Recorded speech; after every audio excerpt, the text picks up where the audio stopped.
শুধু হবে এই যে আমার মামার বাসা। এই যে গাড়ি একটা 4B, এটা হলো আমার তামিম মামার 4B। Just look, number plate.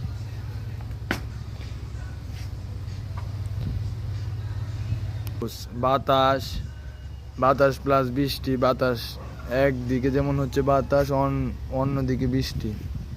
বৃষ্টি হচ্ছে না অবশ্যই, এখানে গোপালগঞ্জে বৃষ্টি হবে। এই যে হলো আমার শাওন মামার 4B। এই যে নাম্বার, এই যে শাওন মামার আছে ফেসবুক পেজ, এটা ফলো দিয়েন আপনারা সবাই, দয়া করে এটা ফলো দিয়েন। নতুন তালা, এখানে আবার গোপালগঞ্জ আবার চোরের সংখ্যা বেশি, তাই নতুন তালা ইনডেক্স করে লাগানো হয়েছে। এই যে হলো এটা নাম্বার প্লেট, বাগেরহাট ল 1143।